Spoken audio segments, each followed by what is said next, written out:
and welcome to Piano Teaching Success Q&A. I'm Gillian Erskine, and together with my colleague Paul Myatt, we've created this program so you can get answers to your questions. Well, most of us have made the dash into online teaching over the last couple of weeks and been left somewhat frazzled. It's happened so quickly and it's been breathtaking. As all schools around Australia are either on school holidays or about to start our Easter break, we now have a chance to take a bit of a break, take stock of where we're at, and reflect on what went well and what didn't. We've got some time to review our tech setup, buy some more gear if we can get it, and get ourselves prepared for what's likely to be a whole term of teaching online next term. We'd like to thank you all for some lovely comments and questions and videos and photos that we've been receiving all week. We've really enjoyed getting them. And before we get started, Paul has put this little clip together to share some of these lovely photos with you.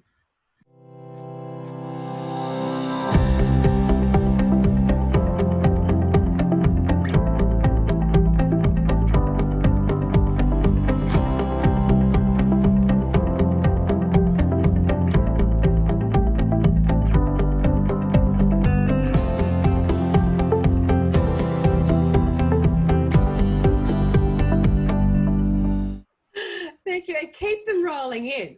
We'd love to share more of these photos with everyone in the community. And that last photo was Matthew Binion, who lives in Adelaide, and Matthew was quite chuffed with himself after his good, it's a pretty good tech setup he's got there. I love that big screen that he's got in action. So hence the celebration bottle of wine. Anyway, let's get started and let me introduce you to our panel for today. Brenda Hunting is a piano teacher and talkman specialist, and she's based in Brisbane. Brenda's no stranger to this online medium. She's been taking online lessons with her talkman mentor in New York since 2009 and has been teaching online since 2012. Brenda specialises in teaching advanced students and preparing teachers for diploma exams, including CTMSA and ATMSA. Her students come from various parts of Australia, and Brenda has used a combination of face-to-face with online lessons when preparing students for their high-level exams. Welcome, Brenda. Please welcome Samantha Coates, well-known author of the Blitz books, The Theory, Sight Reading, Rote Repertoire series, and a piano teacher. Like many, Samantha has been solving the trials and tribulations of teaching in online medium for about 2 weeks. Welcome, Samantha. Thanks for having me, Gillian. Our pleasure. Carly McDonald is Australian Ambassador for Piano Adventures, editor of the Piano Teacher magazine, music school owner and piano teacher. And like Samantha, Carly's been in this space for 2 weeks as well, but has had the extra complication of supporting her 20 teachers through the process of moving online in a matter of 5 days and converting her preschool music program into an online format as well. Welcome, Carly. Thanks for having me, Gillian. Our pleasure. Well, let's kick the program off with our first question, which is a video question. It comes from Robin St. George, who lives in Melbourne. Robin has this video question for us. Hello everybody, this is Robin from Melbourne. First of all, I'd like to thank Gillian and Paul for their wonderful work that they're doing with their Q&A sessions. Keep on going, guys, it's a great way of connecting. My question is in regard to repertoire teaching at particularly the higher level, things like Rachmaninoff and Debussy or Bach fugues, etc. We all know that this is quite a difficult thing to hear over the immediate online medium. So any tips would be really grateful. I do have a couple of things I'm doing already which are quite successful, which is listening to different layers of the music. So if we're talking about bass line or we're talking about the melody or the inner part, etc., and really getting the student to hone in on that and to show me that during the lesson. And then we'll ask them to video that part of the music or the whole piece, depending on where they're up to, and send me a video, and then I can talk about that in the next lesson. So looking forward to hearing other people's ideas. Thank you very much. Bye. Well, B, you've been doing teaching advanced students using this medium for quite a number of years now. So I'd like to go to you first. I think it's really important with advanced students that the setup at both ends is as good as you can make it. I do think you probably need to be on a computer rather than an iPad so that you can control the audio settings a lot more. And Robin's already on the right track with using videos. What I tend to do is ask the students to upload a video of their performance beforehand, but then we watch it together in the lesson rather than my needing to take time outside the lesson to listen to it. Just as if they came into the room, they would sit down and perform, and then we can talk about it. The benefits are that then the student also gets to take on a bit of a teacher role, and they can be analytical and watch their own performance and see what were they doing that I might pick on, so that they can start to really take ownership for their own learning as well. Not just, here's my piece, fix it for me, but they've had to work out themselves as they watch what they need to do. But we can stop and start the video as we talk about things. The other thing is that my students are all under instruction to come with not I'm having trouble on page 2 or I'm having trouble with this piece, but to say I can't get the voicing right in bar 53 in the right hand, so that they've really worked out in detail what is it that I can't do. And then we can troubleshoot that in the lesson much more effectively, because playing long passages doesn't work. In a lesson, they might come in and say, I'm having trouble with page 2. Well, let's play page 2 and see what happens. But actually my in-person lessons, I treat the same way. I expect the students to come to me with a list. This is what I need help with. And being so specific means that they're having, again, to take ownership for their learning, very much so. Yes, it's that independent learning that we, that is probably one of the goals that we want to aim for, but sometimes we don't always achieve. It's just perhaps easier to, to give the answer and what have you.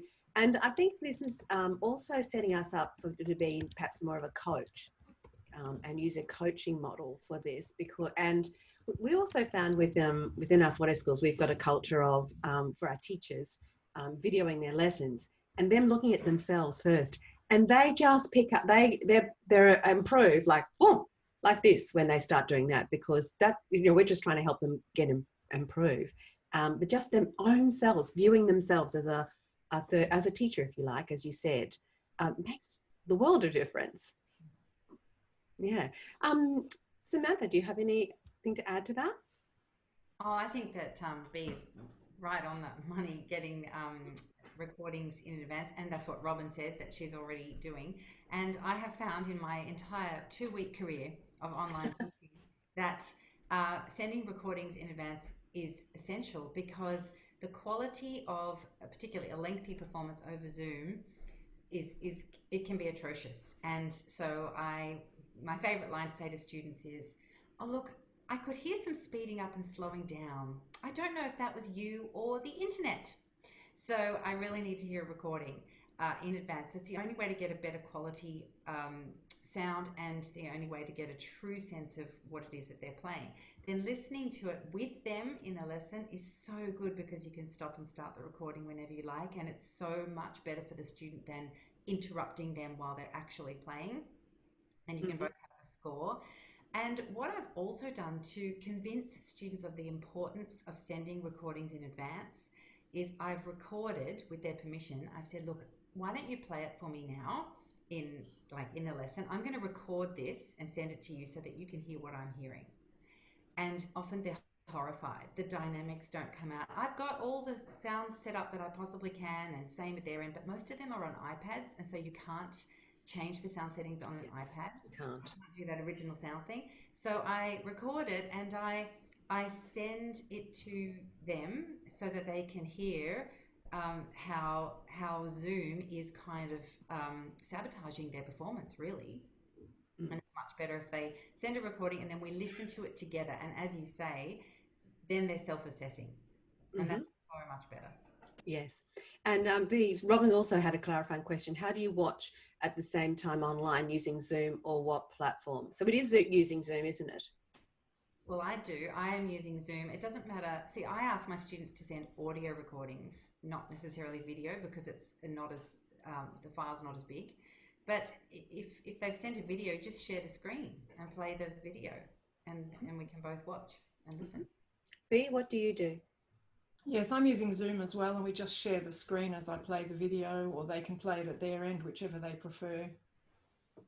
Yeah, So yeah, it is in Zoom, Robin, and yeah, it's just real time. They play the video at the same time. Someone was, I think Kim said, my students with iPad or iPhones tell me they can't adjust the audio settings. Yes, that's right, they can't, and that's why Brenda was suggesting that the best outcome for your advanced students is for both of you to be on laptops. And we've got a little video later, which we'll play a bit later, where Paul and Stuart Storov actually exploring audio settings in the back end of Zoom, only available for desktop and laptop users. So yeah, that's good. Carly, you haven't think about on that one? I love the suggestions that Bea and Sam have said. Yeah. That video recording helps particularly for longer performances so that they can get the flow and we can listen to it together. And I've also found that Bea's earlier suggestion of students coming and very specifically looking at parts that they've identified that they want help with. It's been a good time to do that with younger students and teaching them how to do that so that they can self-assess. And that's been a fabulous part of this process. Mm-hmm, absolutely. We had another question about how do you listen to the recording. It's just literally fine. You've got to discover share screen. That function. It's down the bottom in Zoom. If you're sharing computer audio, you can also do that through the share screen option. So if you just play it on your system and it gets picked up by the microphone, the sound won't be such good quality.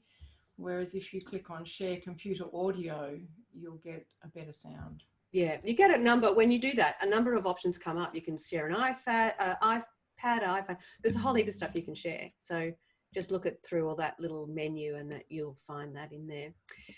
Bea, we're going to go and have a look at your studio setting because you've been doing this for such a long time. You'd have to have this sorted. So you've generously agreed to show us around. So can you do that? I can. What I'm going to say first is that I've been doing this for a very long time and I didn't go out and buy all the equipment on the first day. I've acquired more and more equipment over time so that it didn't cost it. It has cost me a fortune, I guess, over the 9 years I've been doing it, but it's been nicely spread out and it's all tax deductible. So I'm a Windows user and I use ManyCam as my camera source. Now I will share screen here and show you my ManyCam. So I can set up a lot of things in it. Can you see that? Is that coming through? Yep, it is. Yeah. Okay. Because now I can't see anything else that's going on. I can only see. Yes, that's right. So what happens when you share screen? Yes. So you'll see down the bottom, I've got a whole panel of options that I preset. And as soon as I plug my webcams in, these are all pre-organized for me every day. So when I first start a lesson, I'm usually in this view where I'm talking and greeting the student, but they can also see my hands at the keyboard if we need to discuss anything quickly.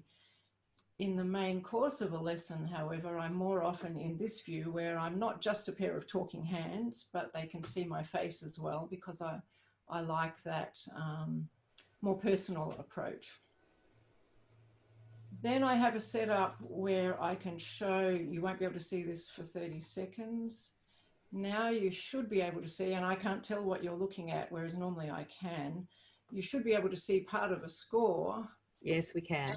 And my keyboard as well, so that then if I were editing the score and I want to tell them that they're missing something, I can highlight something for them and then demonstrate that so that they can see what's going on there. Mm-hmm. That's using the annotate feature? No, this is simply annotating my own score in mobile sheets, which is the Windows equivalent of Fourscore that everybody knows so well about in iPad world. Okay. So I'm actually sharing my screen through ManyCam, not through Zoom. Yes, I see. Because what I have found when you annotate on the Zoom whiteboard, the annotations stay fixed. So if I were to scroll the screen up or down, the annotation, that orange circle, would stay where I left it was. And whereas here it's on my score, it's actually part of my score. That's a good point. If I need to share the whole page of the score, I can do that as well. I've got another window automatically set up for that. Or if I'm just if I want to really focus on what my arms are doing so that they can see where I'm playing, I give them just the keyboard at the top of the screen, and then they can see where my torso is moving as I'm playing, that I'm not just a pair of arms that move without. A lot of students think that anyway, so we don't want to encourage that. So if they're struggling, well, then they can see just how much torso adjustment needs to take place while you're playing. And then just for fun, because I could, I set up a little "I'll be back in a few minutes" sign so that I could admit people to a meeting, turn off my microphone, put that on, and go and quickly make myself a cup of coffee if they were early. Which is fabulous. Yeah, it gives you a little bit of a break, so you're not having to roll from one thing to another all the time. Yes. Which is terrific. That's great. I don't actually look at myself in this Manicam window that you're seeing at the moment. I'm looking at Zoom, but I do have a second monitor set up so that I can switch back and forth. And for me, it's taken a lot of time to work out what works, what's the best layouts, what my students get the most benefit from. So it's been a learning process over the years, and I just keep refining and then finding something new I can do that I didn't know before and add that into the mix. Mm-hmm. That's fantastic. So that's Manicam for PC users.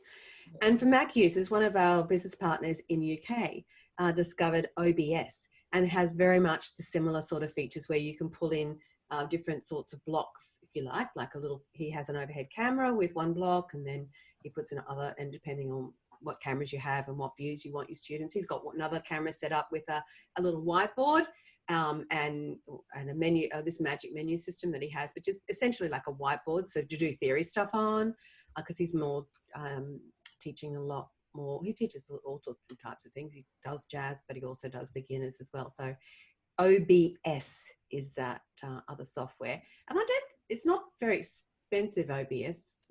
There might be a free version, I think, of that. So anyway, that's just another thing to go discover.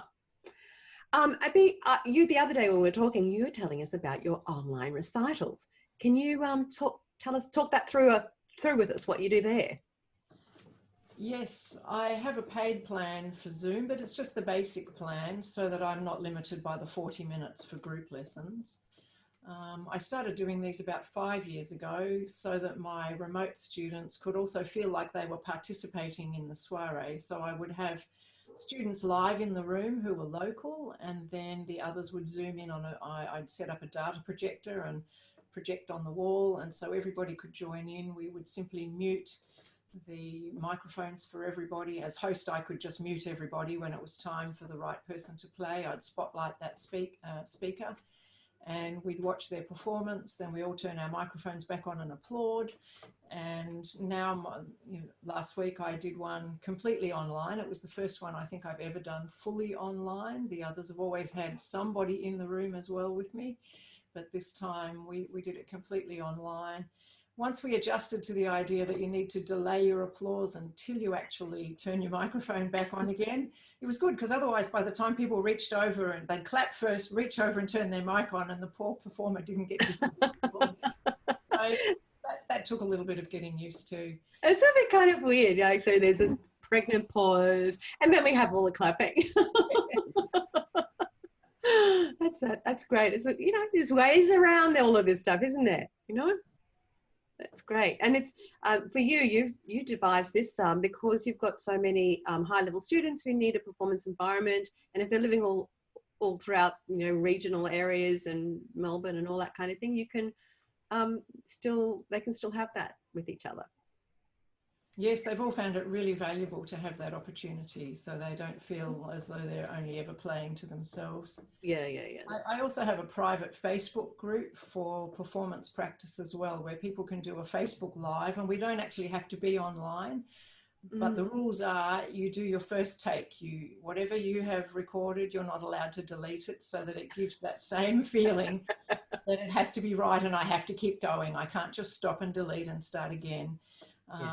And it's not quite as good as being in the online together environment, But it's been a way of giving people an opportunity to perform when we haven't had a chance to get everyone together at the same time. Yeah, that's a great idea. Actually, in our 4-day schools, many of our schools are using the Facebook group, private Facebook group for their classes, so that they've got an opportunity to come together and be, because they're missing each other, and they do see each other online in the classes, but also just that other opportunity throughout the week to post something up, or we'll post a little video on how to do something or whatever. So that extra little communication point is also a great thing to have, isn't it?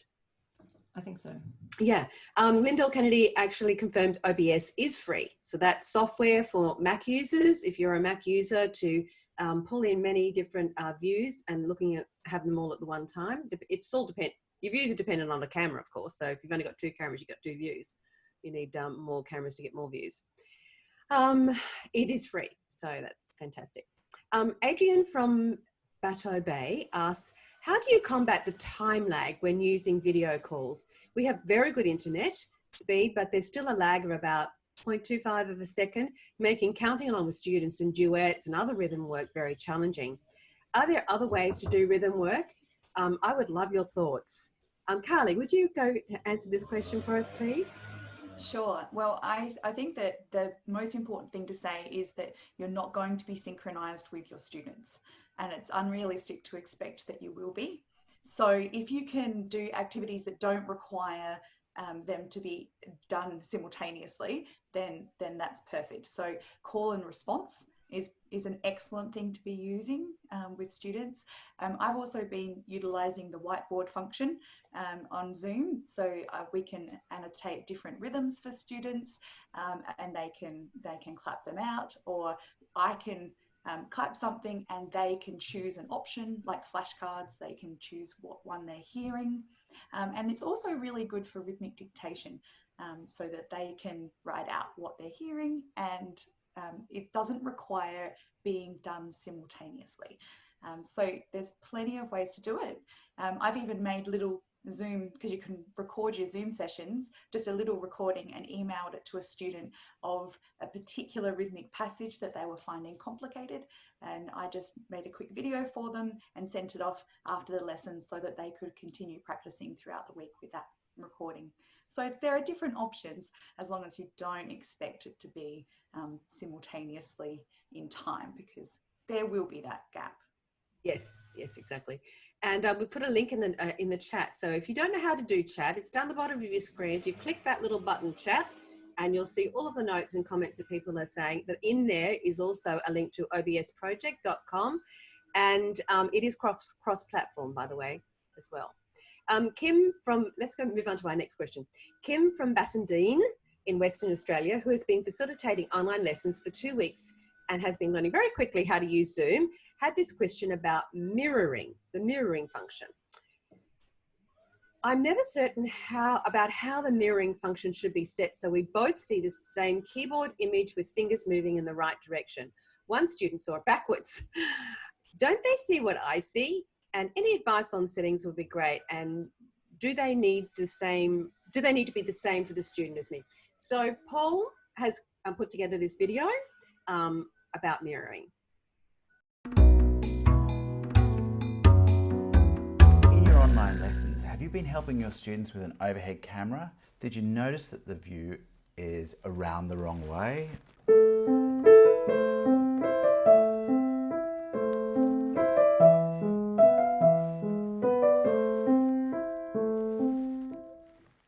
To change your settings, go to Preferences under the File menu, or go to the menu to the right of the video icon.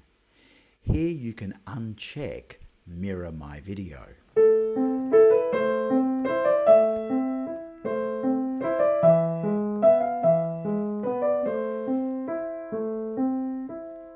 Then when you go back to your own camera, you will be mirrored around the wrong way for you. So if that concerns you, just go back and turn Mirror My Camera on, and then it will make more sense to you. It doesn't actually change what your student sees. So any more clarity, anything to add there, Bea? No, I think it's, you know, when I've got students who are uncertain about what's going on, I often put up my right hand and say, does this look like my right hand or my left hand, just so we can confirm that we're both looking at the right thing, and then we make adjustments if we need to. But I'm pretty sure that, as Paul said, the mirroring in Zoom only changes what you see, not necessarily what the other student sees. Yes. So that a good way to think about that, because I was confused by that option in Zoom when I first started using it. And he said, look, it's just that you're used to looking at yourself in the mirror. So that is why when you're seeing yourself on screen, if it's not mirrored, you will look strange to yourself. So, but then when you're looking at yourself playing the piano on screen, that will be mirrored. It does not change what the student sees. Yes, that's right. So if your students saw a mirror image, they've been in the back end mucking around with those buttons, I think. Carly, do you have anything to add on that one? I just think it's check with your students what they're seeing, and B's solution of, is this my right hand? Is this what you're seeing? That's a nice confirmation for them. Yes, otherwise you could spend a lot of going around in circles. We also had a question in from Ian Southwood in our question Q&A section, and he said, this is going back to what we were talking about earlier, B, and I'm going to ask you this. Would you share pedal cam on Zoom and multi-screen? Yes, I have a couple of ways of doing that. I have the camera that I'm looking into at the moment is a little camera on a tiny tripod that's attached to my music stand. I can lift that up and take it and put it down on the floor to show what my foot is doing. Or I just join from my phone as an extra participant in the meeting, and I can prop my phone up and down on the leg of the piano so that they can look and see what the pedaling is doing.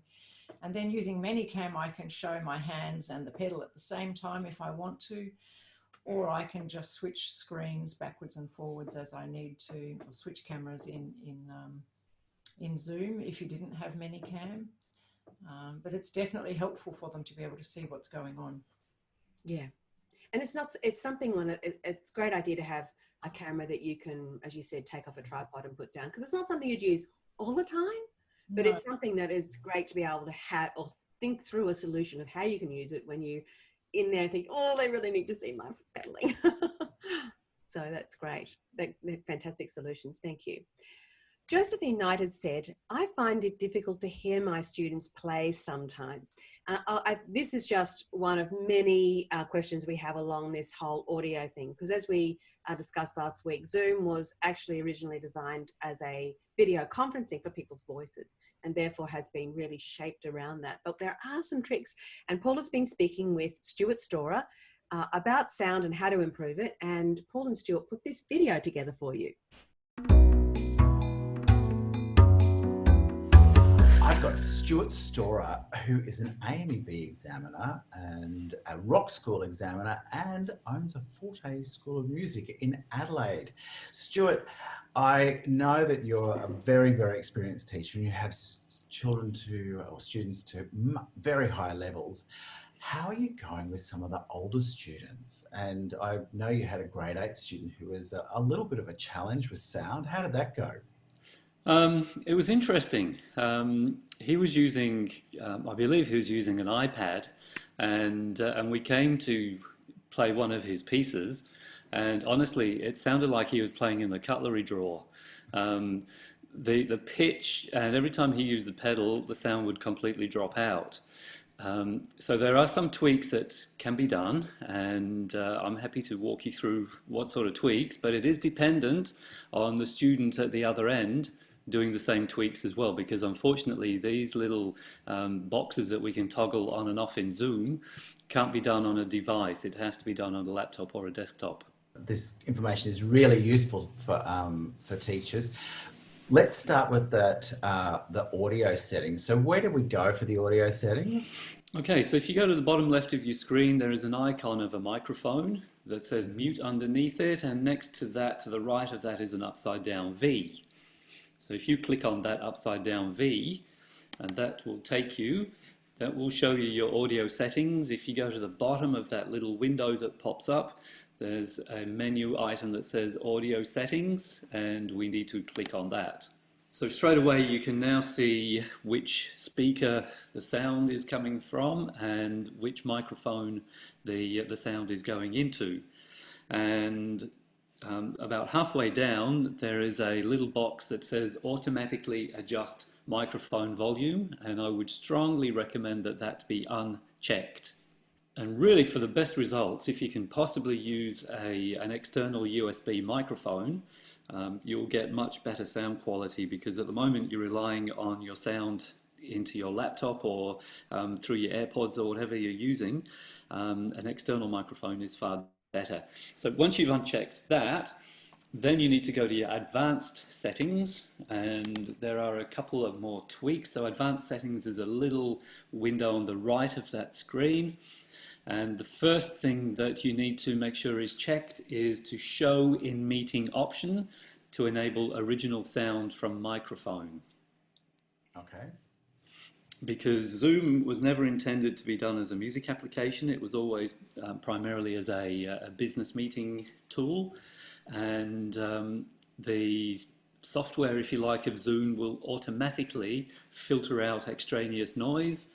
And any sustained sounds, it treats it as background noise and says that's not important. So if you can enable original sound, then you're actually going a long way towards improving the sound coming from your end. And then the next thing is audio processing. This is not essential that you check these, but I actually disable suppress persistent background noise, and also disable the next one, suppress intermittent background noise. Echo cancellation you can leave as it is, and that is basically it. But if we can get the students on the other end to use a laptop or a desktop as well, they can make the same tweaks, and it should result in an improved sound experience for both users. Thanks, Stuart, so much for your time today. Well, that was fantastic. And we had a couple of answers, questions in chat. Kim, it was, yes, you can share this part of the show with your students, and so that they can improve their sound on the other end. And Margaret Jackman asked Stuart, will this improve the sound at the other end? It will, if they're doing the same tweaks as you on a laptop. Anyone else? B, have you found Gillian, can I address something for teachers? If your students are using an iPad, which a very large majority of students have been doing, then it's important for them to consider taking the cover off, or anything they can do to make their sound quality better. And there aren't that many audio tweaks you can make inside Zoom for students using iPads, but if they can make the physical environment better and things, then that's all that they can probably do to improve their sound. I'm wondering what it would be like if they use a Bluetooth speaker as well, because we've found with our Practice Buddy, they really need to use, Practice Buddy is our online scales, and it's got backing tracks and everything like that. And if you're using a phone or an iPad is perfect for it. They really need a Bluetooth speaker because it's so soft. And so if they're playing along with it, and again, the same thing, the quality of the sound's not there and the volume of the sound's not there, if just using the speakers that come out of the devices. So, and it's just going to make for an more enjoyable lesson if what they're listening to sounds better. Because it's quite stressful as it is at the moment, isn't it? But that's a very good point. Thank you, Carly. B, have you got anything to add there? I think you might have to be careful with Bluetooth speakers adding an extra degree of lag between audio and videos. Certainly worth experimenting with. Yes. I have preferred, when I've used external speakers, to actually plug them into my computer rather than using Bluetooth. Yeah, fair enough. A good point. Samantha, have you had any extra things to add on that one?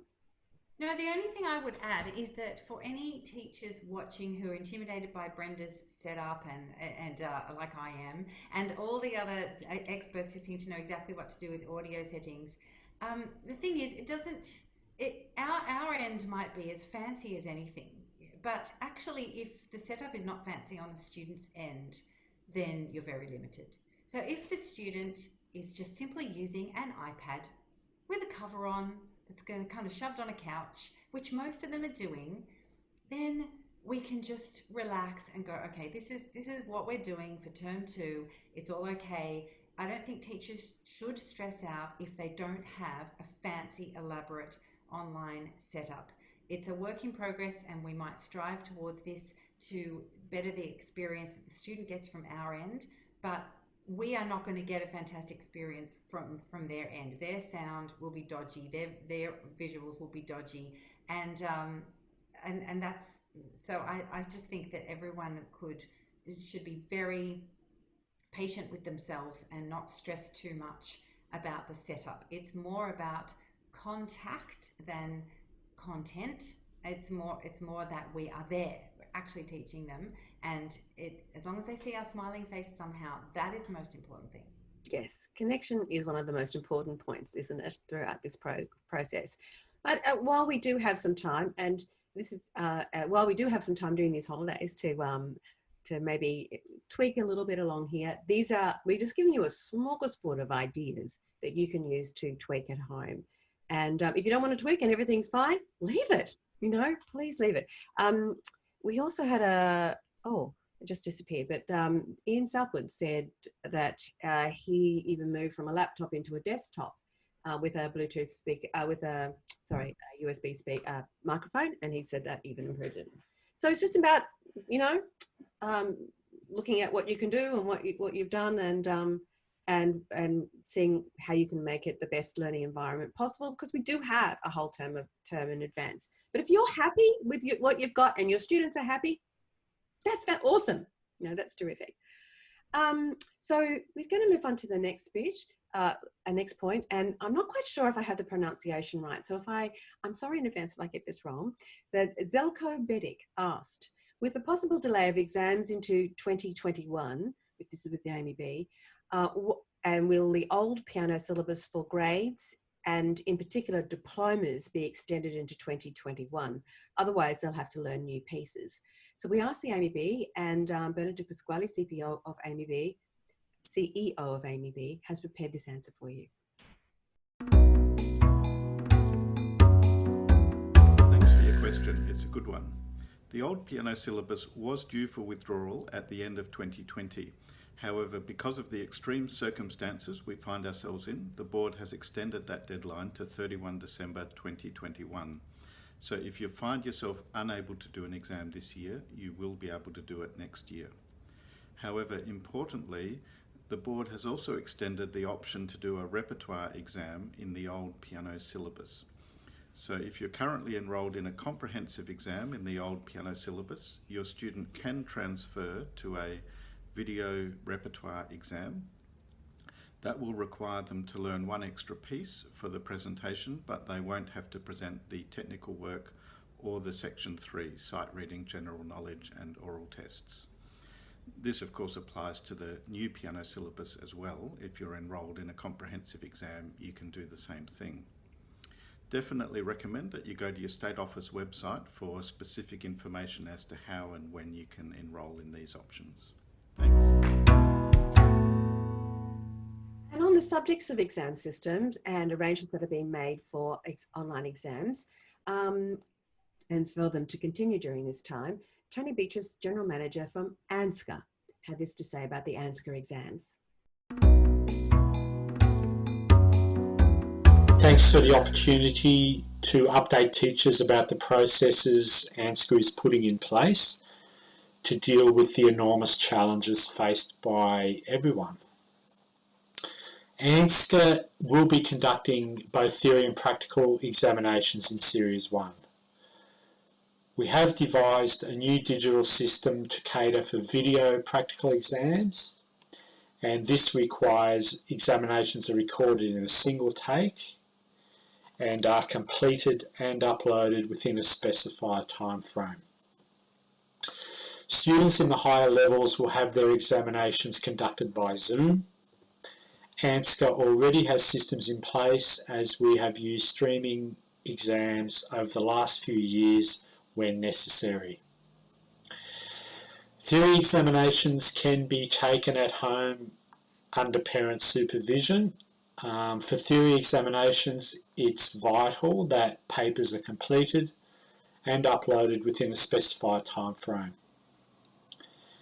Of course, there are challenges putting systems in place We wanted to ensure the integrity of both practical and theory examinations. We're confident now that these systems are in place and can deal with these issues. We've been heartened by the response from teachers and students and are very grateful for their positive feedback and encouragement to date. We appreciate that teachers are confronted with enormous challenges in moving their teaching online, and we hope the digital examinations on offer are an extension to what they're doing at home and will provide a stopgap measure during the COVID-19 crisis. Good luck, everyone. It's an experience for all of us, and I want to take this opportunity to thank Gillian and Paul for all their efforts in assisting teachers during this difficult time. Please look after yourself. Good luck. Bye. It was great to hear from Tony. And we also have Barry Walmsley. Barry is the Australian Manager for Trinity College London exams, and he's shared with us what Trinity are doing for exams this year. Hello, this is Barry Walmsley, and I would like to outline the response from Trinity College London for Australian teachers and students. The health and safety of all Trinity candidates, examiners and staff is our absolute priority. Therefore, due to the increasing spread of COVID-19, we have taken the decision to suspend all exams and awards with immediate effect. Trinity is committed to supporting the hard work of candidates and teachers around the world. We know the amount of time and effort involved in preparing for our assessments and how disappointing it will be to have to postpone exams. We are therefore working on a number of exciting new initiatives that will enable candidates for certain examinations to submit work digitally during this difficult period. Please continue to refer to our websites for continuing updates over the coming days. They are trinitycollege.com or trinitycollege.com.au/news. In light of the extraordinary circumstances due to the coronavirus, we're delighted to announce that we will be launching a digital assessment alternative for our classical, jazz, rock and pop and speech and drama exam grades. This submission-based alternative will enable candidates with pre-existing exam bookings to upload a video of their performance pieces.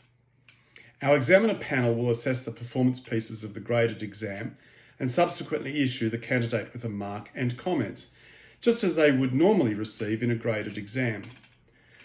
When schools and centres reopen, candidates will be able to complete their qualification by taking their technical and supporting tests in a short live exam with a visiting international examiner.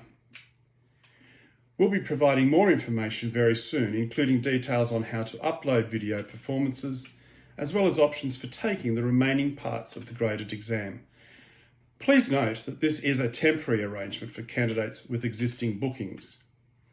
We value providing the best possible examination experience for the candidate in a face-to-face context, as we believe passionately in the way creative endeavours can be best expressed live. My team and I look forward to continuing to support teachers and students during this difficult time, and wish you all good health. And thank you to Barry for doing that for us. Before we go on, there's been a couple of other questions in chat. Brenda, how do you best hear your student in your lessons? Do you have speakers or use headphones? Oh, pardon me. I use external speakers wired into the computer. I don't like having headphones on all day, and I don't like having earbuds in my ears all day. So I found for me that has worked the best. Okay, that's great. And Annabelle Redmond had the same sort of question. Sarah Keating has this question for Samantha. I have a question for Samantha. Is it okay to screen share the note repertoire or the Rote repertoire PDFs and recordings with my students? I think that's the only way you can really teach it. You need to screen share. But so for anybody that's a member of Rote repertoire, the teachers have the PDFs at studio licensed. And the idea is that you would email that music to students and they would print it out. I have found actually just to digress a tiny bit, when I have sent students links to sheet music in the past 2 weeks, they have not printed it out. They've been trying to view it on their phone or their iPad, and I've realized I have to give specific instructions. Can you please print this out? Don't put the device on the music stand. I really do want actual music there. But screen sharing the PDFs is absolutely essential, and to be able to annotate it and circle the differences, that is the most fun thing. It is just fantastic. And I'm just in the process of actually putting together really well screen shareable PDFs so that it's got level 1 and then levels 1 and 2 side by side, and then level 2, and then levels 2 and 3 side by side, so that teachers can scroll through that and annotate, and students can annotate. They can say, oh yeah, I spot the difference here and there. So that is the only way it works for online teaching. Okay, that's fantastic. Thank you so much. We've also had a question about ABRSM, and we will endeavour to get you an answer to that, but I do believe ABRSM are doing some amazing things with digital or digital permissions, but we'll get back to you and we'll do something for that for next week. So we've also had a number of questions around term 2, and there's certainly some fear amongst our community that they might lose some students. So we thought you might like to see what one parent's thinking, because we don't really know sometimes what they're thinking. Paul did this interview with Wendy Neild, who is a psychologist and a parent of one of his students. As a parent, what's Yes. been your experience of online lessons so far? Actually been very good, better than I could have hoped for. Having not had the experience before, it went very well overall. Yeah. Well, and as a mum, what was your greatest challenge? Greatest challenge would have been making sure we were organised. So giving ourselves enough time before the lesson to set everything up, make sure the video was pointing in the right place, that we could, put in those numbers, and that we could actually be there on time so we weren't getting panicky because we were missing the lesson and holding people up. So making sure we had enough time before the class, and then trying to keep all the other background noise and other children out of the space that we're trying to have the child focusing in. Yes. Yeah. And so you're a psychologist. What would you suggest teachers share with parents? What's the best way, do you feel, that as teachers we could actually help parents? Okay.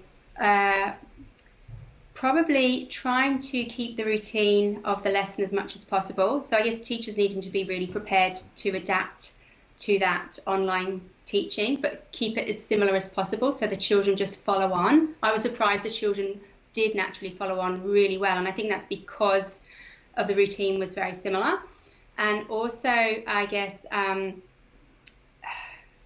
giving the parents a little bit of information about homework, making sure the parents, just simple terms, so the parents can actually help the child and know what the child needs to be doing, so they can help the child do what they need to do and get enough practice in between lessons, really.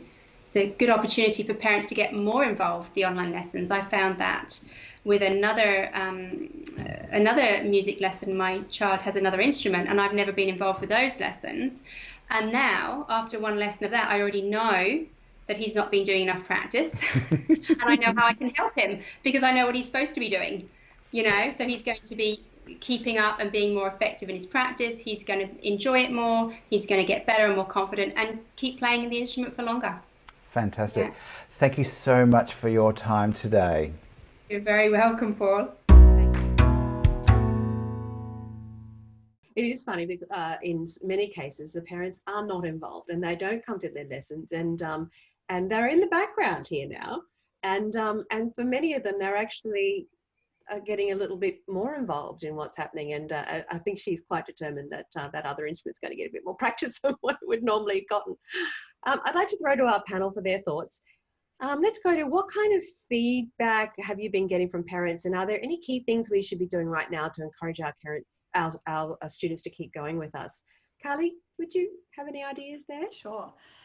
This is something that we've worked really hard at because we have 20 teachers that we're we're helping to move into the digital space quickly, but also to help all of their students seamlessly move over to that. Took quite a lot of work at the back end to make it smooth as possible for them. And part of that is getting through the tech setup hurdles and getting parents and students feeling comfortable with that new process and easing that transition. And once people had tried it, it's not been an issue at all. Luckily for us, we still had several weeks left of teaching for term one, and everyone transitioned through to digital lessons as a part of their term one tuition. So we've been very luckily going into term two, anticipating online lessons with most of our student cohort on board.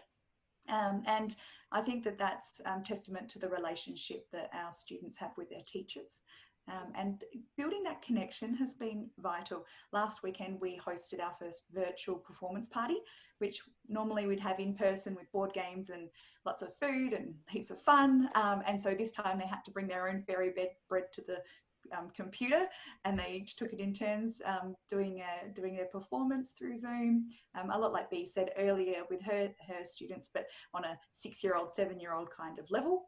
And we had a great time, but it was about the connection that they had. So we made it easy for parents. And I know that at the moment, as a parent, I'm receiving communication from many different sources, and it's a bit of an overwhelming bombardment. So we're trying our hardest to make clean, consistent communication that is just unmessy. It's just got all the facts that they need, and they just follow the bouncing ball, and for our students as well.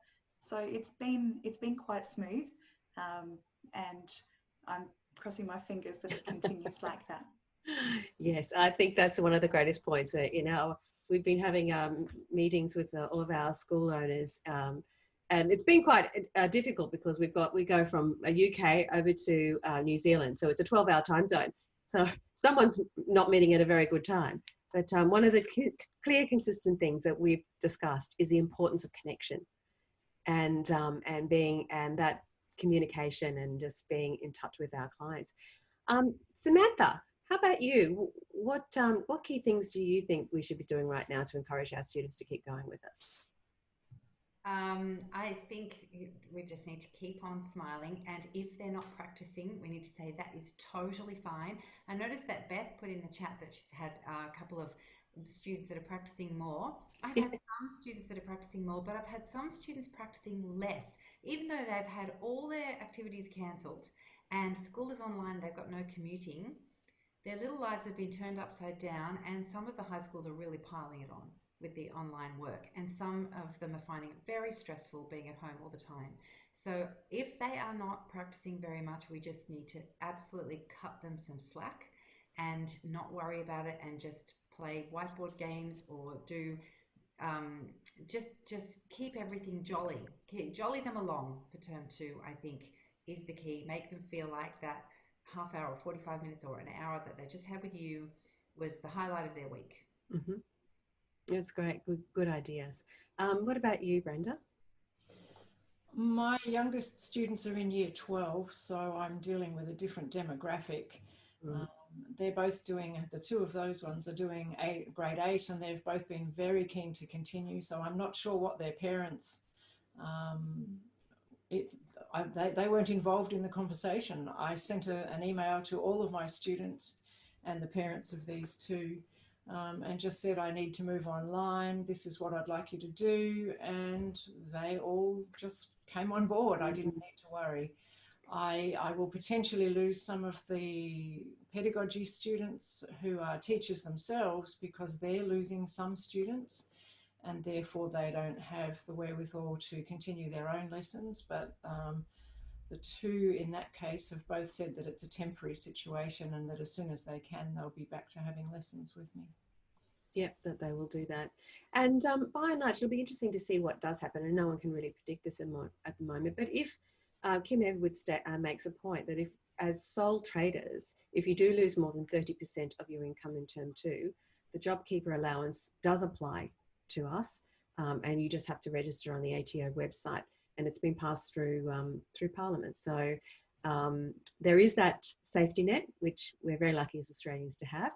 And for the rest of us, you know, we just got to keep doing what we do. And I think that's just very interesting. We've got different, you know, the older students, the ones that are in that probably grade 5 and 6 and above, they're probably a very different kettle of fish to our little ones, our 5-year-olds. And we've had some questions about 5-year-olds. We're going to talk about that next week, because it's just been so many questions coming backwards and forwards all this whole time. And also Marita Ferreira asked this question: how would you deal with a parent telling you that they've just lost their job if you don't want to lose a student? And a parent asks you to take a break from lessons and take a credit even if you offer online lessons. What would your response be? Carly. I'm happy to take that one. So we deal with a large number of students in our program, and we have a compassionate policy within our school at all times.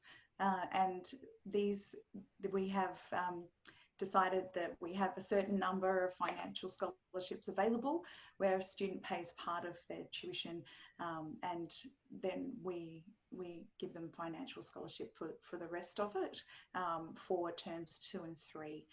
I think that it's really important that our children can still have access to music, but as a business we also need to be realistic about what we need to do to stay afloat as well. So we've set some parameters around what we can do, and then we are offering that. Some people are choosing to stop. Very few, but some have chosen to stop until we're back or until they have another job. And we really respect that. Everyone needs to make the best choice for their situation. But if we can keep the children involved in music and making music, and even if it's a part of a group musicianship class or something a little bit different for the time being, and then they can return to their individual tuition when the time comes. It's really important to me that we look after our community at this time in particular. Well, that's fantastic. Thank you very much, Carly. Well, that's all we have time for today. I'd like to thank Brenda Hunting, Samantha Coates and Carly McDonald for being with us today. And next week, we have another amazing panel for you, including Linda Irvine from Mossman near the lovely North Port Douglas in far north Queensland. Linda is an experienced online teacher and has taught a whole range of students from little ones through to diplomas, as well as teaching many instruments. Linda teaches bagpipes, clarinet, DJ mixing, guitar, saxophone and ukulele. So it'll be interesting to hear from Linda next week. Lyndall Kennedy from Perth in WA will be joining us, and Lyndall is a piano teacher and founder of Inner Musician. Lyndall's been with us actually in the chat today, offering some advice, and she'll be sharing some of her strategies that she uses, including synchronistic and asynchronistic lessons. So that'll be very interesting. And Cynthia Delaney from the lovely Whit Sundays is in Queensland, is a piano teacher in North Queensland and the North Queensland representative for ANZCA exams. In the meantime, keep those questions rolling in. We'd love some more video questions if you can do it. And next week, and also keep your videos and photos and all that, because we'd love to put together another little B-roll for you.